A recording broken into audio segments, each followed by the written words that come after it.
The idea for the capsule emerged in the South Pacific, but it is here in Moorea off the coast of Opunuhu Bay where Guillaume Bardou and the Under the Pole team are going to test it.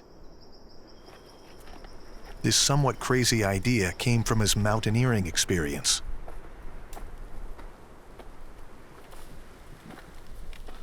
The concept of the capsule is directly inspired by Himalayan climbing. In order to reach a summit, the Himalayan climber has to go through a certain number of basic intermediary camps, allowing them to spend several hours or nights and gradually reach the summit. Our quest is one of time, but to spend longer underwater, at some point we're going to need our advance camp, and our advance camp is the capsule. In this way, a mountaineer will survive in their tent for several hours or days. We can survive in our capsule for several days to observe the marine environment.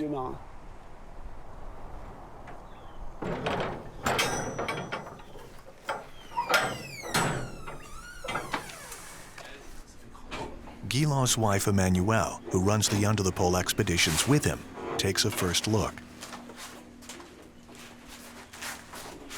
Imagine being here at a depth of 15 meters, even for just 24 hours. I can see myself doing that. For me, that's no problem. But if there are 2 or 3 of you? No, there's no problem. Like a tent in a storm.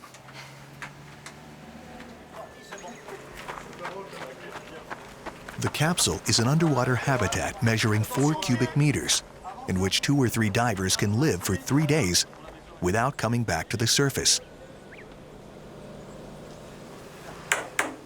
For this mission, the team is made up of around 30 members, including experienced divers, sailors, physiologists, and engineers. Among them, Sylvain Pujol, who designed the capsule with Guillaume. But for the moment, the team is more doubtful than anything. At first glance, it looks a bit small. It's hard to imagine. But Guillaume and Emmanuelle Bardou's dream is about to come true.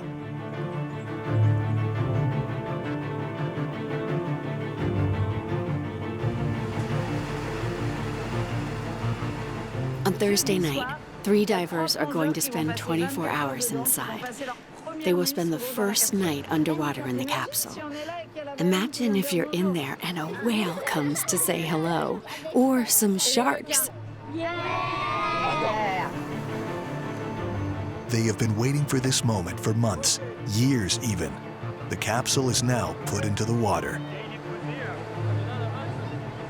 There are moments of joy in life, and this is one. This is an underwater habitat that we thought of, that we built, and which we've brought here. We're about to embark on a 2-month experiment. That's a big deal. I can't wait to see it in the deep, in its setting, its garden, if you will, and to take a look inside.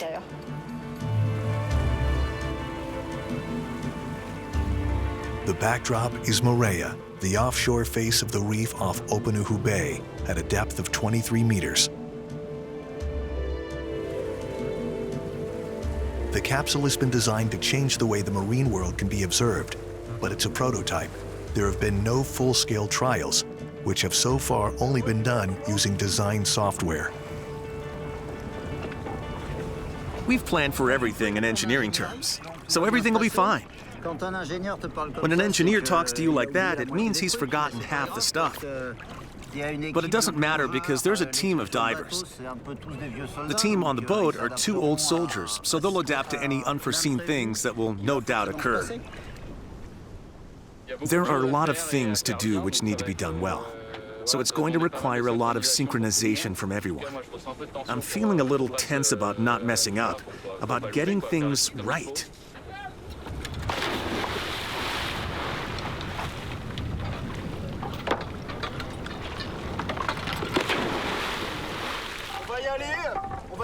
Okay, we're going to release the capsule, then we're going to roll it.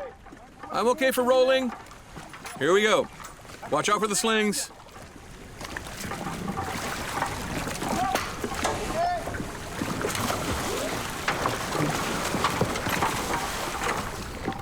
Mind the domes.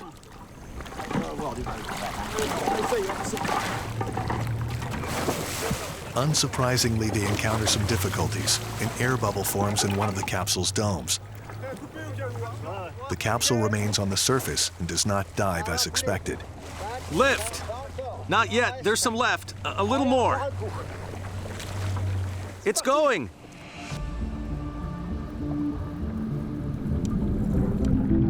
The air is expelled, and the capsule finally heads to the depths. It is a surreal moment.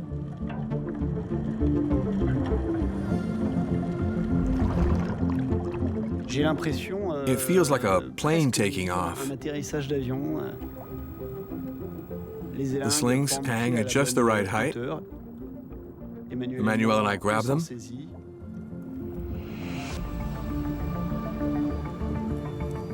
We attach the capsule to the four corners of the ballast. And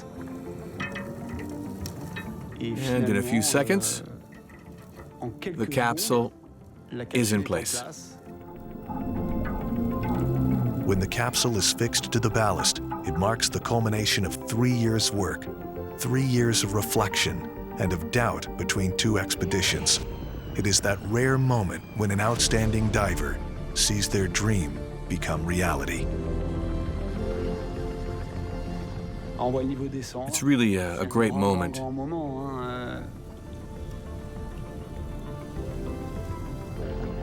The capsule is coming to life before our eyes, on its site. That's it. In a few seconds, if all goes well, we're going to experience this. For the first time, the capsule stands ready before me. I can hardly wait. All I want to do is get inside it, take off my rebreather, hang it up. Holding my breath, I move towards the airlock. My head emerges in the air inside the capsule, and then there's an incredible moment of satisfaction and joy. I cry out.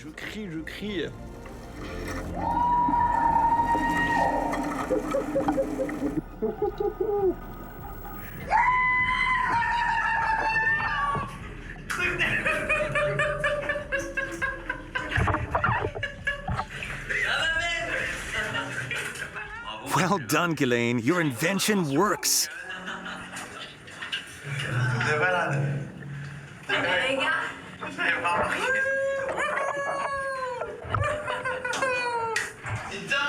It's just totally insane.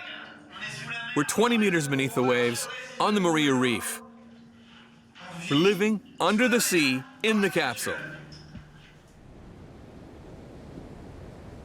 The idea came from the frustration divers always feel having to return to the surface too soon.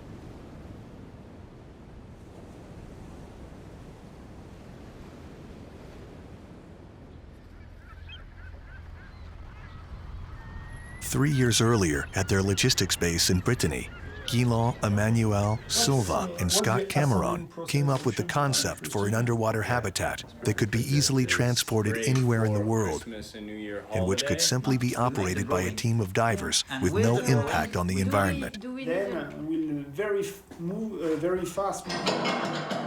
They designed a sort of oversized tin can and found they had revitalized a thrilling concept that had long been forgotten, that of the underwater habitat.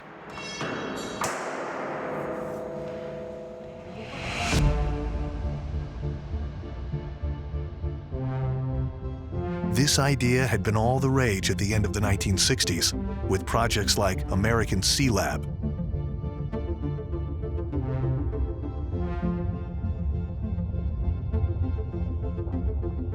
and Captain Cousteau's Precontinent.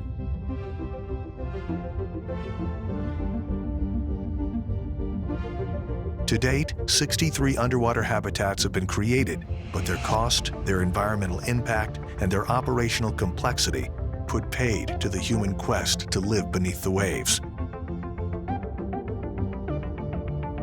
The Underwater Pole team has now revived that dream while adapting it.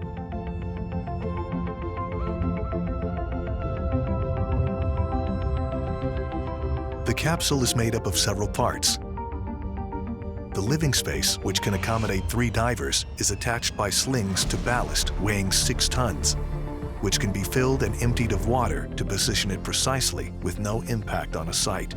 The capsule is autonomous, but a team on the surface and a base camp look after logistics and safety.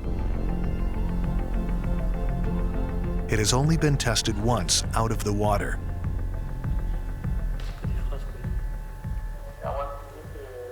Guilain, Silva, and Erwin-Marie Vane spent 24 hours inside it.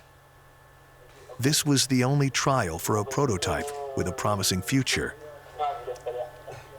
if it works.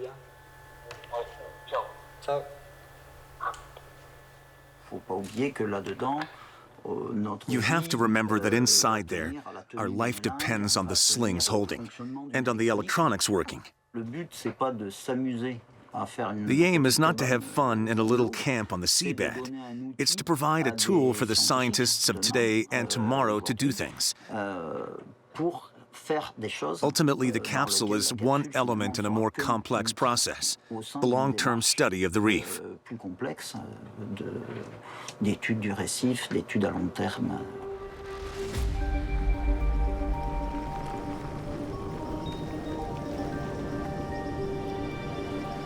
In Openuhu Bay, the team have hired a house opposite their mooring, which acts as their base camp. The first 24-hour dive in the capsule is approaching.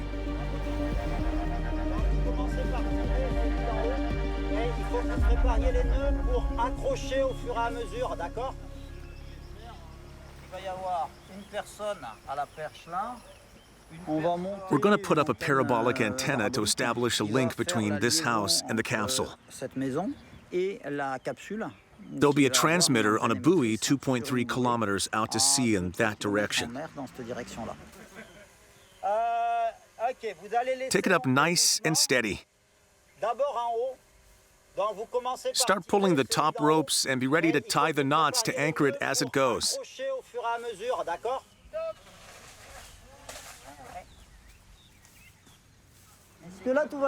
So far, so good. We haven't been hit yet.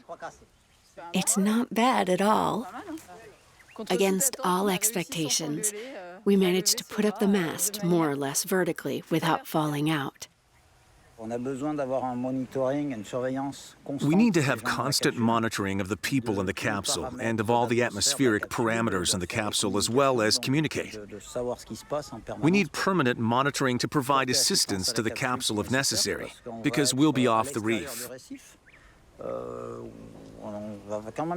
We'll feel very alone out there at sea, so it's nice to know that land can come and help us if there's a problem.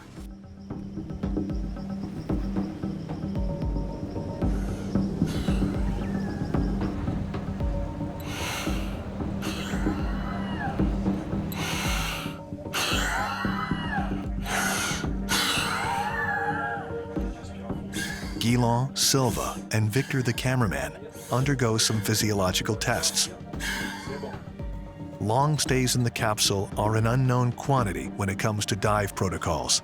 They require permanent monitoring.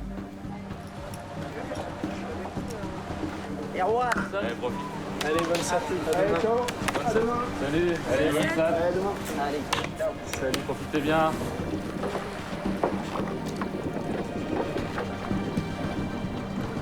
What am I going to do?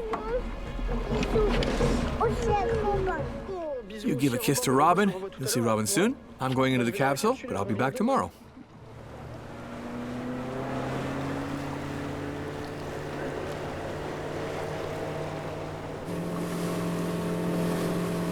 On the boat, there is the tension that surrounds any first-time trial.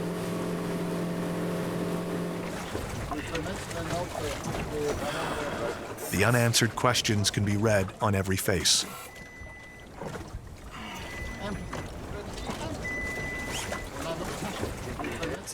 It's strange thinking that we're going to dive without coming up, that we'll stay in the depths. It's weird.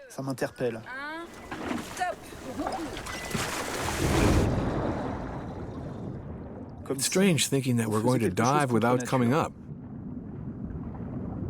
that we'll stay in the depths. It's weird. It's as if we're going against nature.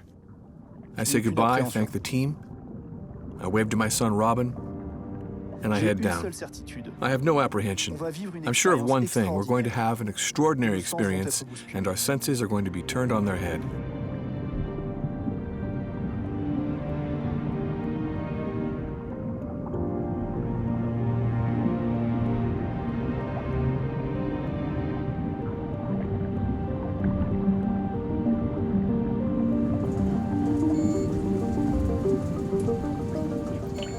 Once in the capsule, the divers are not going to breathe air, which is harmful below a depth of 15 meters for prolonged periods.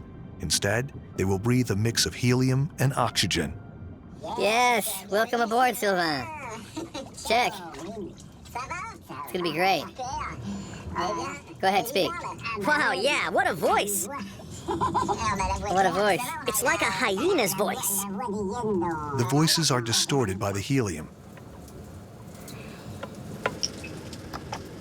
The aim of this dive is to check the sensors and data to ensure that everything works and that the divers can spend time there safely. Okay, Okay, we can see up to the surface. I'm going down to the seabed. My plan is not to come back. For the first time in my life, I can dive without hurrying.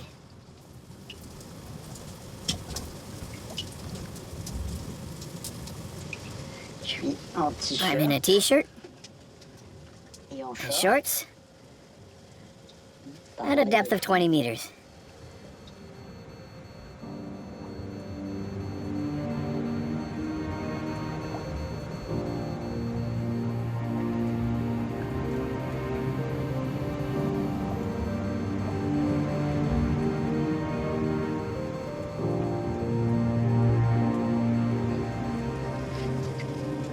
Right now,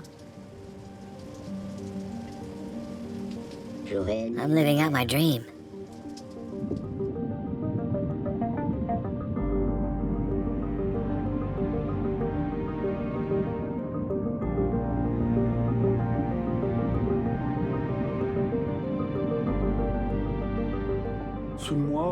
Below me, it's like discovering a city with its inhabitants running around, interacting.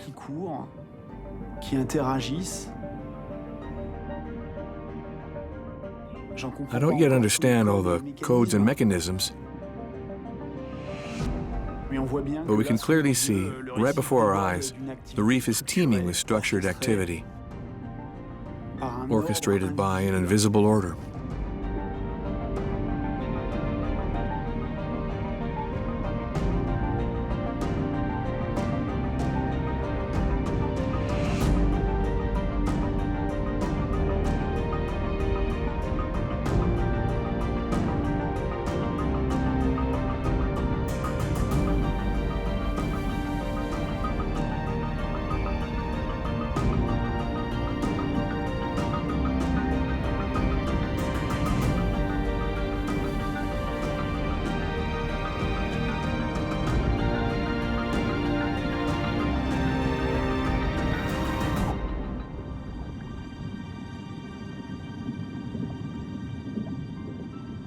Hello?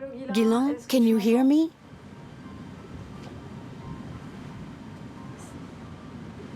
Hello? Guillaume, can you hear me? Yes, hello? How is it going in the capsule? It's going fine. We're getting ready to spend our first night under the sea. If I were in your place, I'm not sure if I'd sleep that well, but I hope you do. It's a bit special, I have to say. We're rocking slightly, there's a gentle current, but with the waves, you can feel it. You're not too apprehensive before the night? It's a bit daunting, but we've got it under control.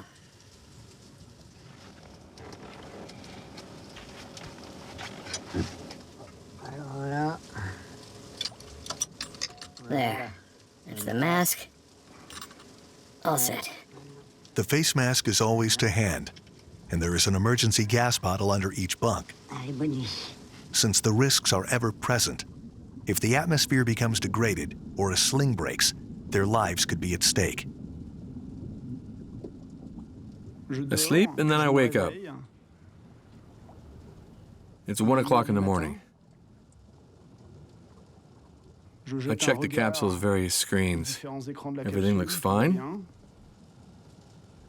The walls are damp due to the condensation.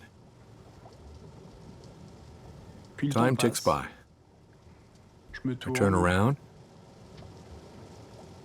I look through the domes. Another world has come to life out there. A multitude of plankton swim in a frenetic dance in our spotlights.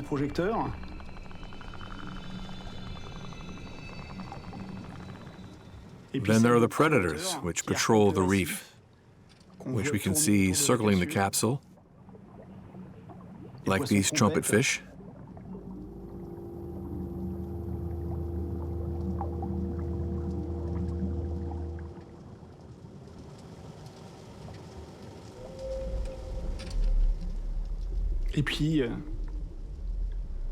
Next, I hear the song of approaching whales, which come very near.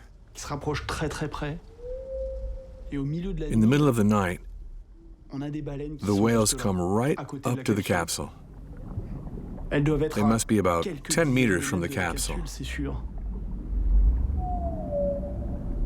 We feel the capsule vibrate, but we can't see them.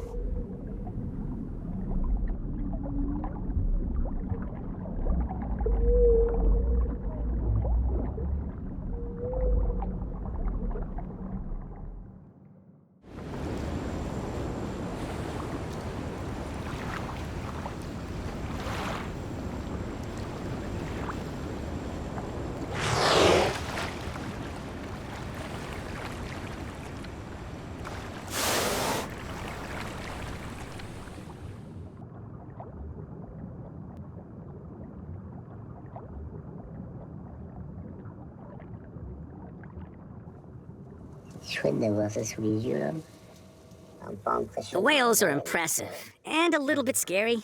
We'll see what happens with them. But the good news is this thing works.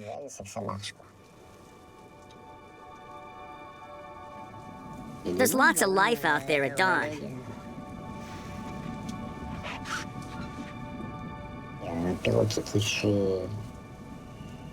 There's a parrotfish being cleaned by a...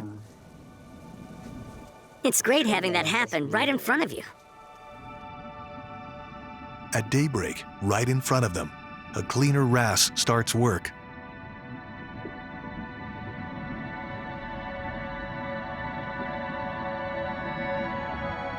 Picking off parasites in the mouth of a celestial grouper on the head of a fugu, or from the gills of a platax.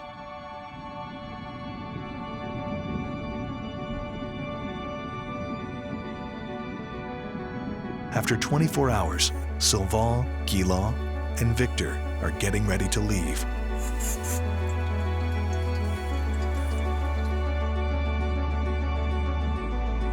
However long is spent in the capsule, it takes 4 hours to return to the surface.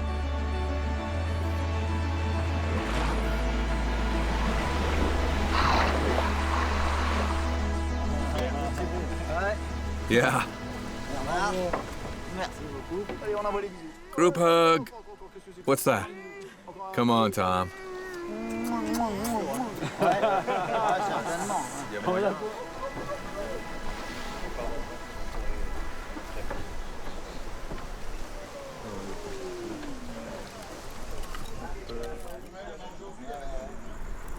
Sylvain, Guillaume, and Victor have just shared an exceptional experience, spending 24 hours beneath the waves.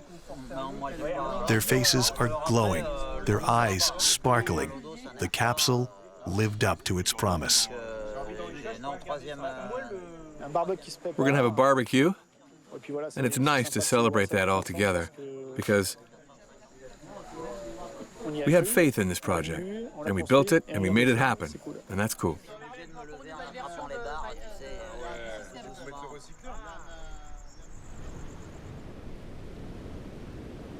In Moorea, the capsule is operating in one of the most fascinating ecosystems, but also one of the most endangered today, the coral reefs.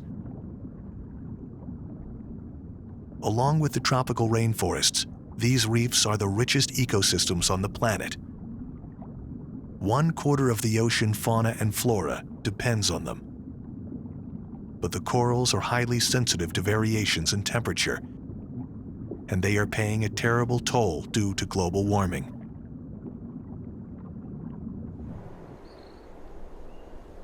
At the Criobi, a laboratory specializing in the study of ecosystems located at the end of Opanuhu Bay, Letitia Hedouin is trying to develop supercorals, which can withstand these changes.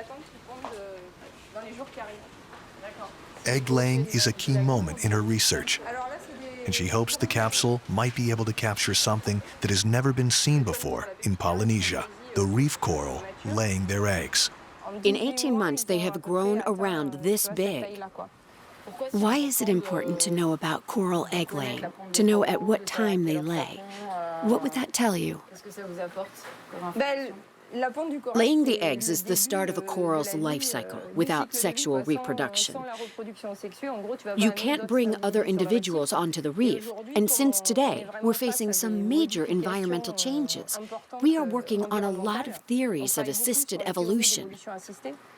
I'd say there's a glimmer of hope by trying to develop these supercorals. But to do this, we really need fundamental knowledge on when the corals lay their eggs, at what time, on which site, and at what depth.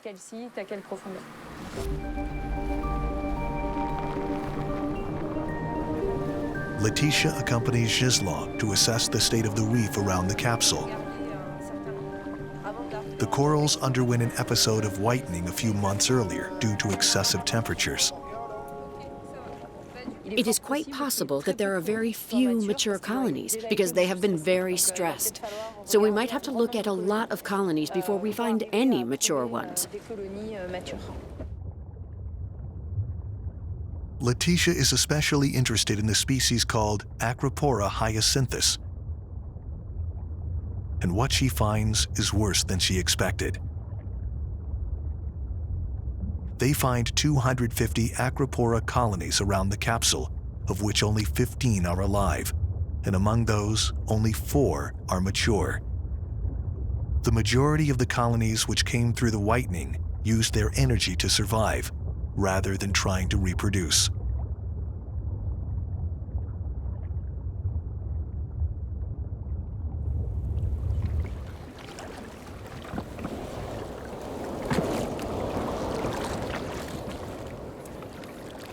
It's quite a shock, because until now, we haven't done a proper count, so we couldn't really estimate the possible losses. It's true that to think only 6% of individuals have survived, that really is very low.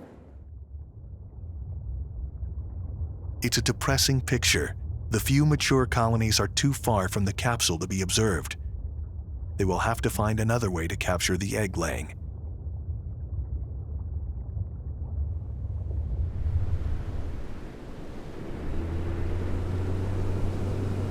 In Opanuhu Bay, the installation of the capsule on the reef and the divers' comings and goings has intrigued certain locals, especially in this house around 100 meters from the under-the-pole base camp. This is where William lives.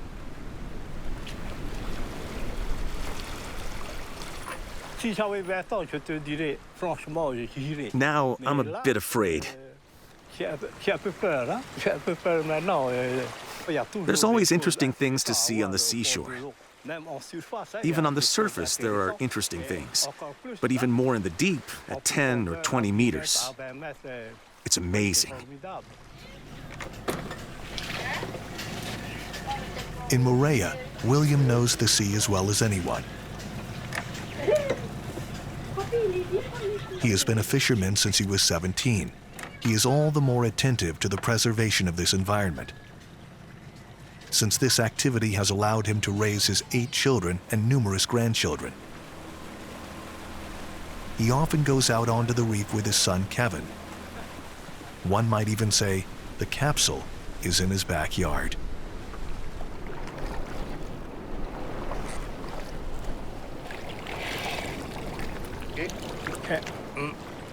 When the coral dies, the fish can no longer come and hide there because it breaks so easily. Even the predators, they break it. You touch it and the branches of coral disappear, which means the little fish no longer go there because it's a rotten home.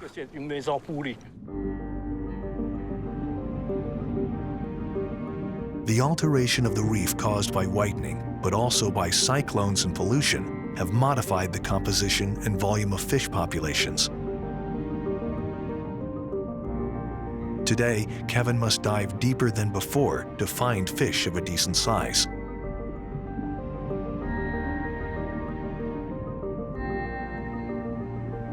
To get a good fish, you have to go down deeper, down to at least 25 meters deep. Before, you could catch these fish nearer the reef. The deeper you go, the more dangerous it is. You're putting your life at stake.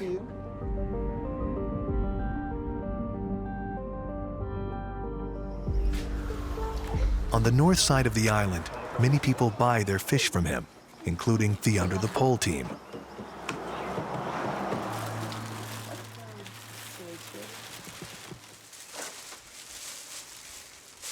That's great. We've got lots of people to feed tonight. She told me you're doing research, and I'd like to know what it's all about.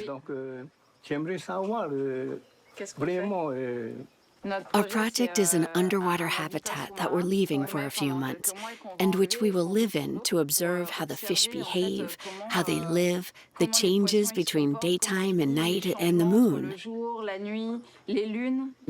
We fish according to the moon. The full moon. Each moon has its own range of fish. We know that when the moon is big, certain fish will be around. And when it's a new moon, we know it's different fish. And that's what we teach our children. Merci, Maururu. Nana. Nana. Nana.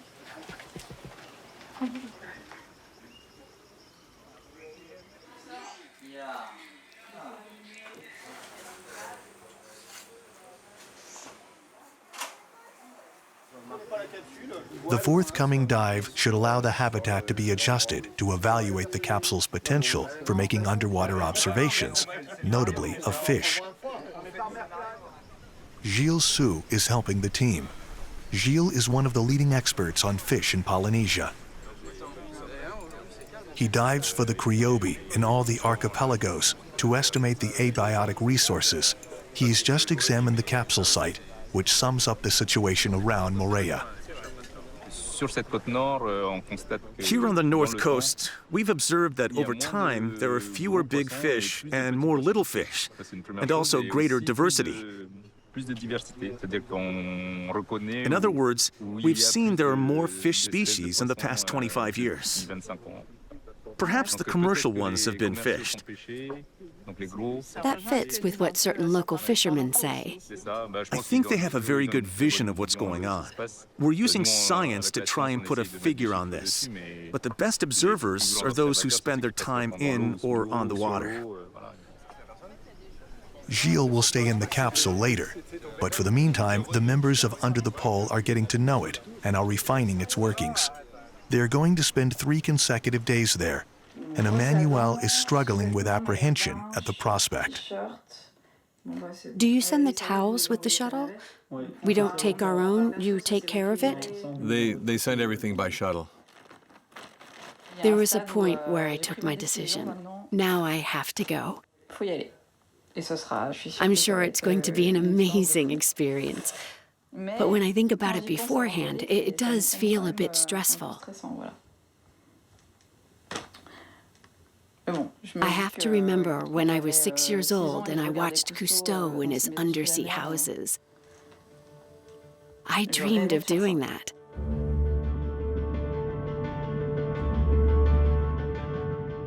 At the moment when I meet Guillaume's gaze, him on the outside and me inside, there's a real understanding.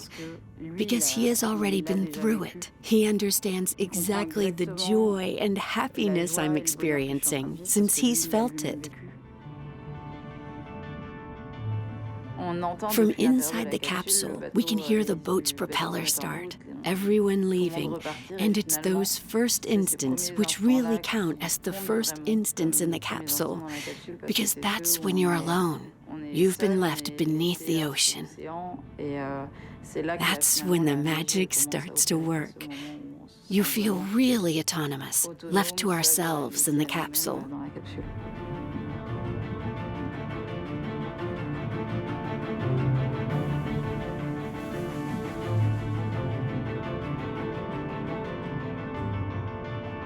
"15 divers spent 78 hours in the capsule, and all experienced more or less the same thing: the initial apprehension, a difficult initial 24 hours, then the senses adapt.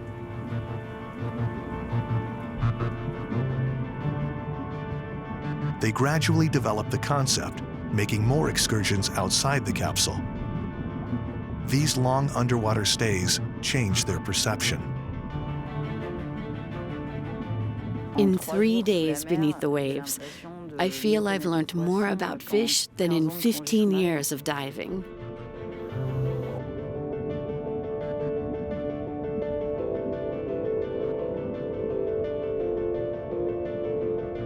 Every night, a team is on watch. In the house, where the screens are continually monitored. And on board the boat, where a team of divers is ready to reach the capsule within 15 minutes. House calling. House to Y. We're switching to security standby mode. Are you receiving? Okay, copy that. Keep a good watch until tomorrow.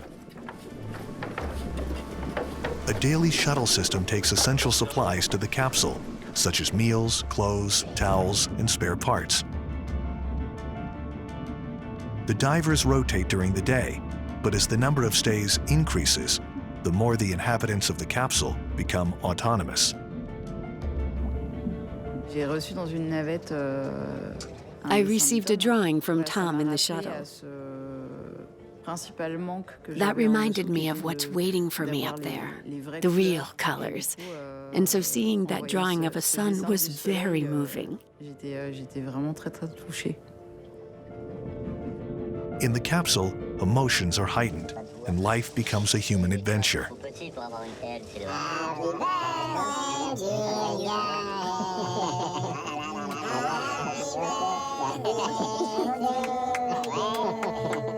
We've got pasta carbonara tonight, but we don't have any forks. There are moments of joy and laughter, but sometimes of concern, such as when a sling threatens to break, putting their safety on the line. Or when the oxygen injector starts playing up. Hello? Oh, hold on. Let's inform the boat so they can intervene. It's struggling to inject.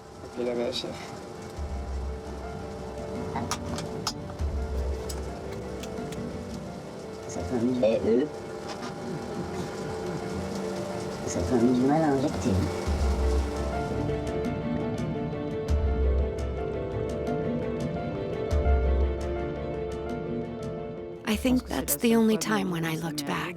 It's the first time in my life that I had the impression of looking 3 days behind me, as if I had been in a great dream for the past 3 days. Something unreal. You're all wet. Yes, I'm all wet. Can I have a hug all the same? It is an unforgettable, incredible experience. It's hard to come back to land. It's a bit like a dream coming to an end. Back together again.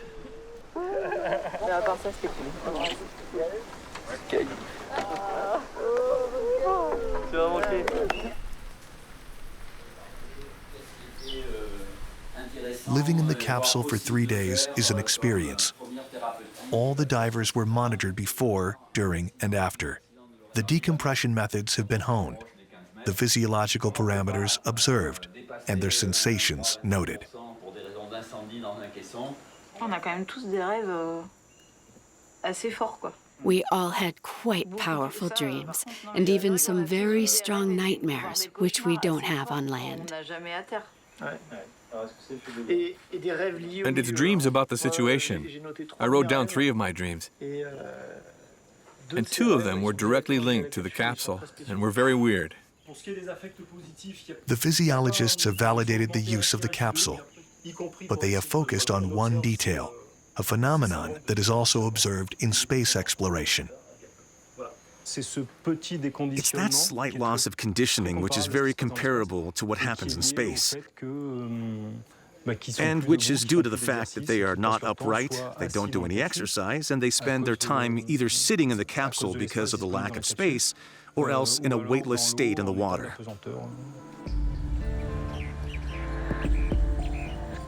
It is Gilles' turn to go and live underwater. Gilles is a seasoned diver. He calculates he has spent the equivalent of 80 days underwater during his career. He is about to add 2 consecutive days. He is intrigued by the feedback from the other divers. Does the capsule allow a different perspective of the reef?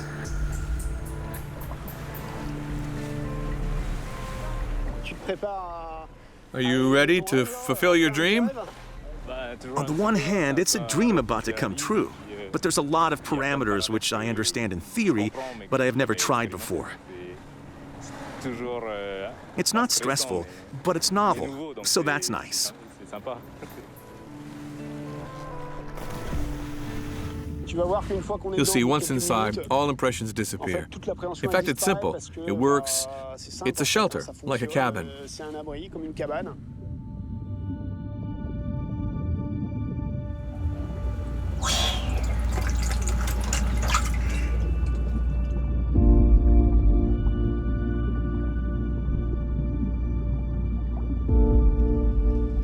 The damselfish are always in a group.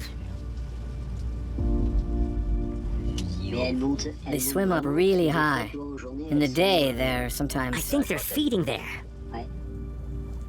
Once settled in the calm of the capsule, Gilles observes relationships between the fish that he has never noticed before, such as between the orithron and the Moorish idol, which feed off its scraps. He notes previously unseen behaviors. There's a wrasse there, a lone male up there, above the capsule. And there are about 10 females below, which are also above the capsule, but beneath him, and which will swim up to reproduce. That's the first time I've seen that.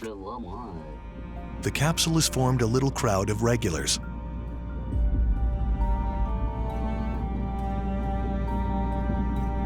A celestial grouper is never far away, and a trumpetfish has taken up residence.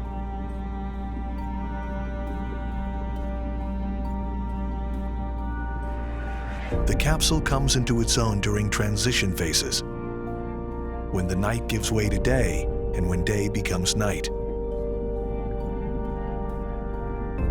These moments have been little observed by divers and are unfamiliar to scientists.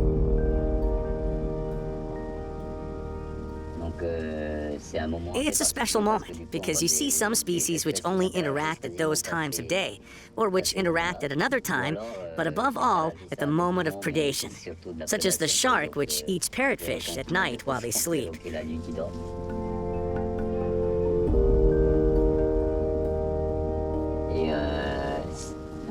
And we see behaviors. We can distinguish individuals and see what they do in the day, if they stay in their corner. We see what time they head out, if they swim in couples or not.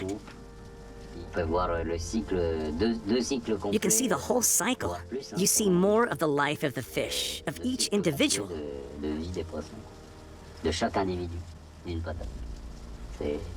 It's amazing.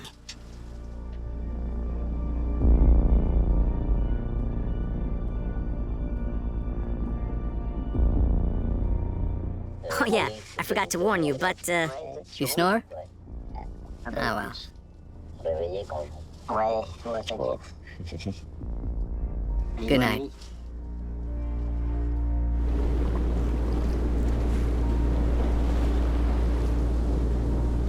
Excellent.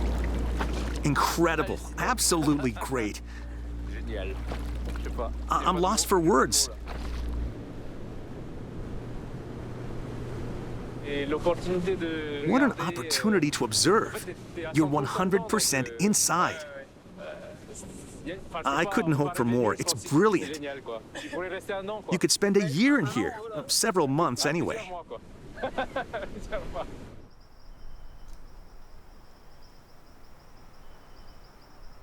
At the Criobi, Gilles continues to share his experience, notably with David Laccini, the laboratory's director and a specialist in fish behavior.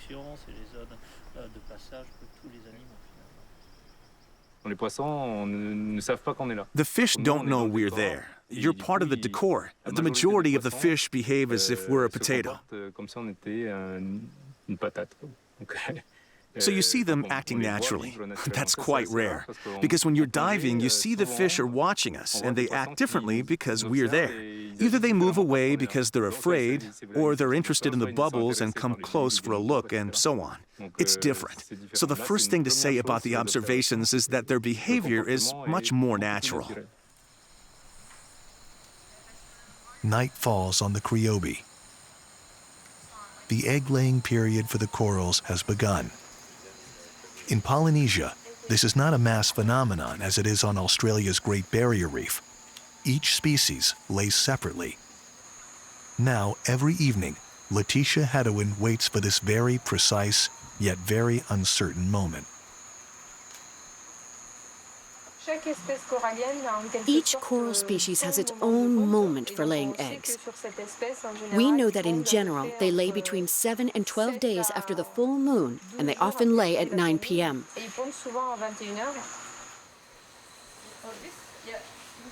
But since the process only lasts for a few minutes, it is very difficult to observe in nature, especially on the offshore slopes of the reefs. In the laboratory, a colony starts to lay. Have you seen the others over there? Look at that one! Then another, and another. One of them is laying well, now 2. Look at that one. Cool. What they're laying will go to the nursery. Letitia and her team collect the eggs, which they will use to try and create supercorals that can withstand climate change.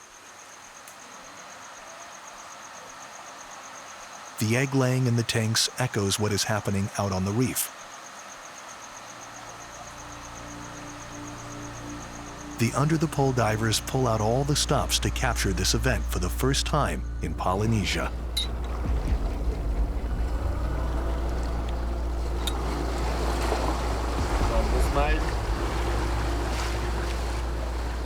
Team members Frank Gazzola and Victor Ralt make sorties night after night.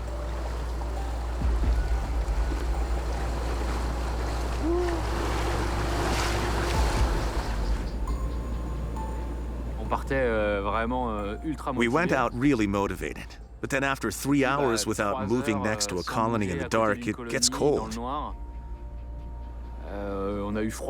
It's a long time, and I have to admit from the third night, the time started to drag. Then at some point, doubt sets in. You wonder if you're ever going to witness this episode. By the 5th night, we needed to be reassured by the scientists at the cryobe and by Laetitia, asking her, "Are you sure?" Then we came up to this colony on the 8th night. It was completely different to the other nights. Laetitia had told us, "You'll see when it's going to lay. You'll be able to recognize it."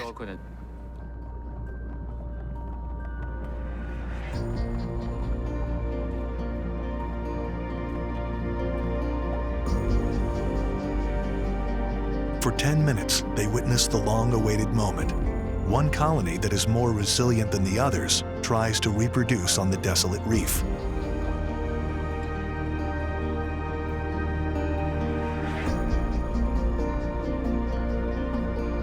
The date, time, and location of the colony are all precious data for Letitia in her quest for a super coral. That is excellent. This observation is a major first for us in Polynesia.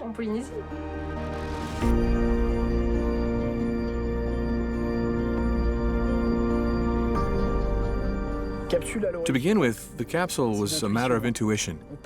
We thought we would encounter some things, which in the end did not take place. And conversely, we made some observations which we had not necessarily expected. It's a very simple, yet extremely powerful idea. When you take a step back, by changing point of view, we simply brought a fresh perspective on the underwater milieu.